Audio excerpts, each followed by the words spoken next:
ṣé yìí ń dáa?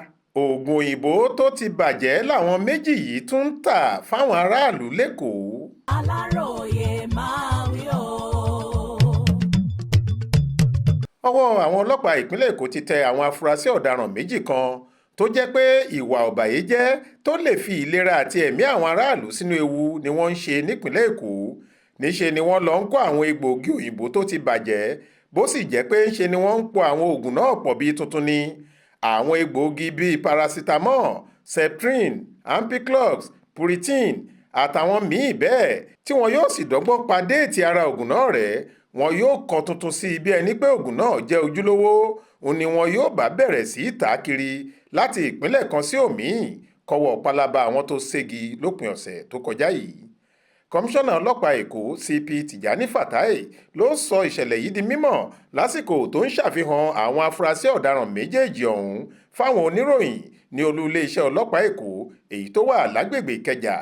ó ní orúkọ ẹni àkọ́kọ́ ní Eze Okwudili-Chukwu, ẹni ọdún 52 ní 52, àti èkejì rẹ̀ Chukwudi Mba tóun jẹ́ ẹni ọdún 42 42.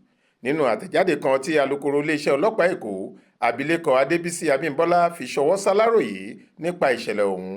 ó ní ọpẹ́lọpẹ́ àwọn etí ọba ńlé etí ọba lóko tí wọ́n ta iléeṣẹ́ ọlọ́pàá lólobó táwọn náà fi wá tẹra mọ́ ìwádìí ìjìnlẹ̀ àti ìfimúfínlẹ̀ dáadáa ló jẹ́ kí àṣeyọrí náà ṣeé ṣe.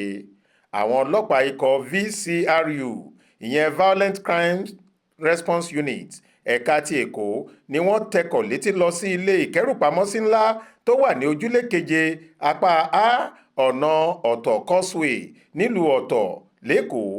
ibẹ̀ làwọn kọlọ̀rọ̀sí ẹ̀dá náà ń lò láti ṣe àrọ́ndàrọ́ndà àwọn egbòogi tí kò dáa mọ́ ọ̀hún tí wọn yóò ti wọ páálí tuntun fún egbòogi náà tí wọn yóò sì bẹ̀rẹ̀ sí há kiri bí ojúlówó ọjà. àti pé kò síbi tí wọn kì í kó àwọn oògùn olóró náà lọ. gbogbo orígun mẹ́rẹ̀ẹ̀rin Nàìjíríà ni wọ́n ń pín ayédèrú ọjà wọn sí. kódà wọ́n tún ní kọ́sítọ́mà sáwọn orílẹ̀-èdè ìwọ̀ oòrùn Áfíríkà pẹ̀lú. nígbà tọ́wọ́ bà wọ́n tí wọ́n sì fọ̀rọ̀ wá wọn lẹ́nu wò àwọn afurasí náà mú àwọn agbófinró dé ilé ìkẹ́rùsí ńlá míì tí wọ́n ń lò.